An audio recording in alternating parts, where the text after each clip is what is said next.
Ну что ж, ребятки, все. Сегодня утро перед вылетом. Сегодня я уезжаю домой. И как раз у меня есть пару часиков с утра, чтобы сходить в тот самый музей, где мы с вами гуляли. Музей Великой Отечественной войны.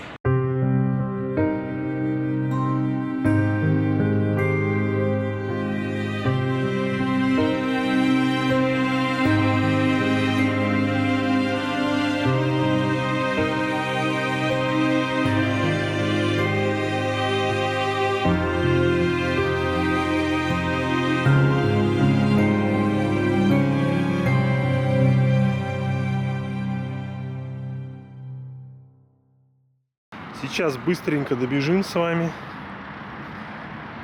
Будний день, сегодня пятница.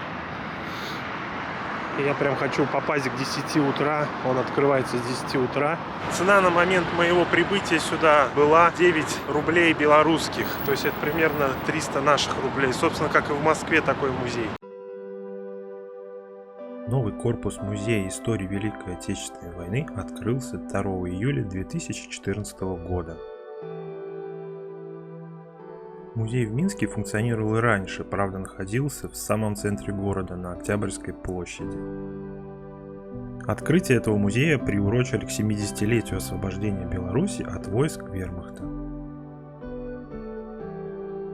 Здание музея выполнено в виде ярких лучей, на которых отражены знаковые события войны.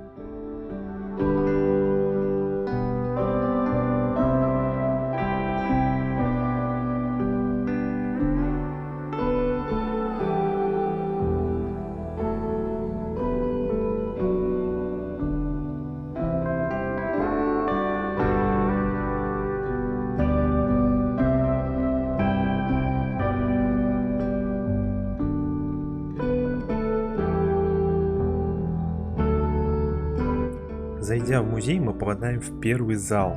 Он называется «Мир и война». Здесь встречает нас макет сохранившейся надписи на стене Брестской крепости. Оригиналы надписей вместе с сохранившейся штукатуркой находятся в Центральном музее вооруженных сил в Москве. После этого мы сразу попадаем в зал, посвященный довоенному периоду. Если честно, я немного не понял, почему в музее сначала идет экспозиция надписей защитников Брестской крепости, а потом уже посетитель музея отправляется в довоенную эпоху. Ну а на этом стенде мы видим награды Третьего Рейха. Вверху находится рыцарский железный крест, высшая по значимости награда, представленная на данной экспозиции. На стендах очень много газет того времени, которые описывают всю предвоенную обстановку.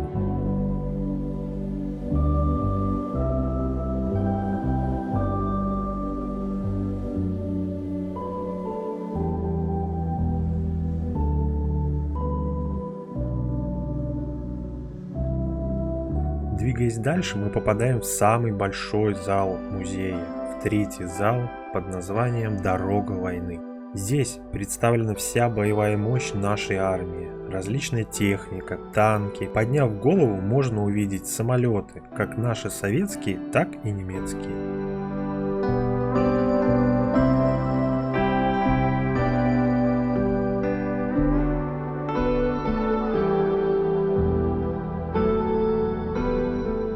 Ну а здесь мы видим реконструкцию первого танкового тарана Великой Отечественной войны. Он произошел 26 июня 1941 года. Гуляя по третьему залу, можно отметить, что такие реквизиты исторической реконструкции неплохо дополняли стенды с экспонатами.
четвертом зале реконструируется начало Великой Отечественной войны.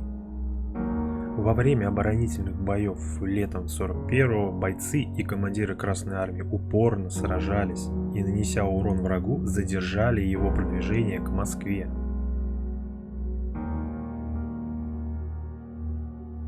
Перед вами фляга с вдавленной человеческой костью, найденная в августе 1992 года в Гродненской области.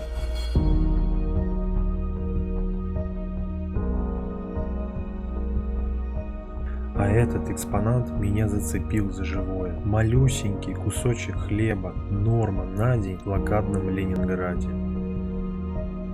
Данная панорама показывает события августа 1944 года, когда происходила операция «Багратион». Здесь, в Минском котле, была разгромлена группа армий «Центр».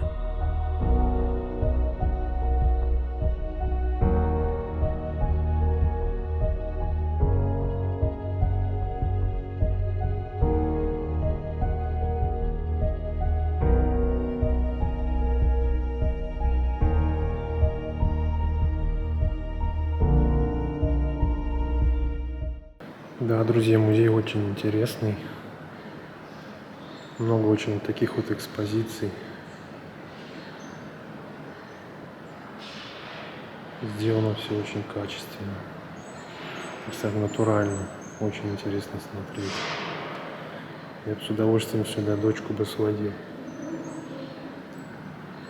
Потому что вот именно вот так воспринимается вот эта вся скорбь, война, страх гораздо лучше, чем на картинках или в фильмах.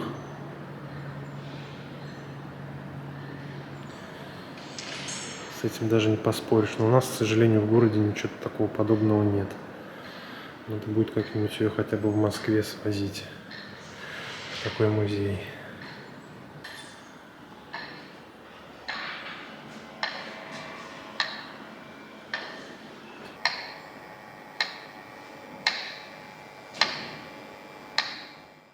В пятом зале мы видим коренной перелом в ходе войны. Победы на Советско-Германском фронте под Сталинградом, Курском и на Днепре изменили течение всей Второй мировой войны в пользу Советского Союза. Благодаря беспримерному трудовому подвигу людей перелом был достигнут и в работе тыла.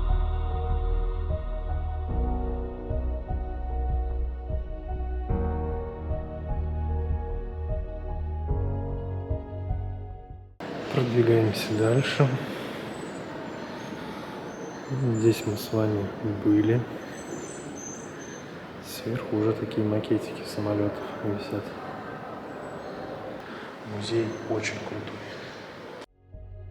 Шестой зал посвящен оккупации Беларуси. Ну а здесь мы видим инсталляцию лагеря смерти Тростенец. Сам лагерь был расположен в деревне Малый Тростенец Минского района. За 3 года в лагере смерти было уничтожено 206 тысяч людей. По количеству уничтоженных людей Тростенец стоит на 4-м месте среди всех концлагерей.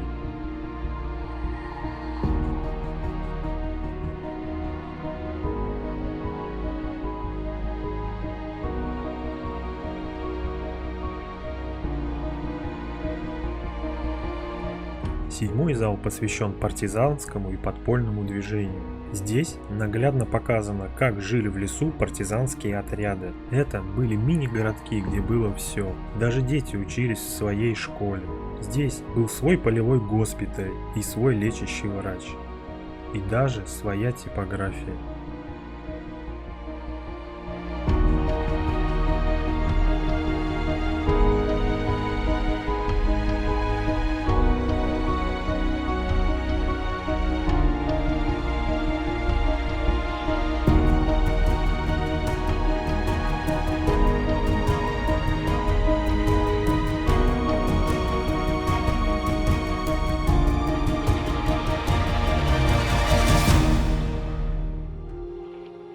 Зал Победы – это заключительный зал, в который попадает посетитель музея.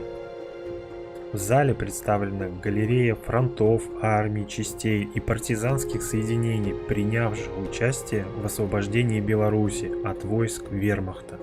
Также здесь можем видеть полный поименный список героев Советского Союза, белорусов, а также представителей других народов СССР, отличившихся в боях за освобождение Беларуси.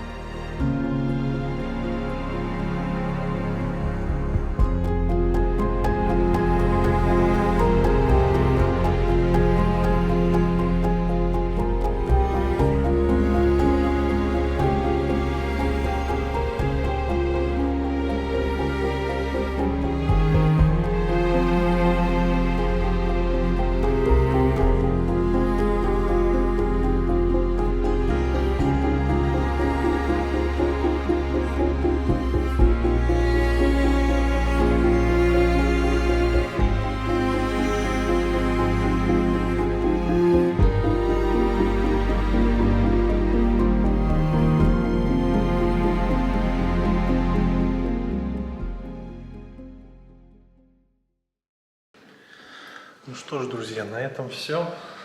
Надеюсь, что многим людям было интересно. Лично я очень люблю посещать различные музеи, поэтому стабильно хожу, если есть время. Лестница ведет вниз, и на этом я с вами прощаюсь. Подписывайтесь на канал. До новых встреч!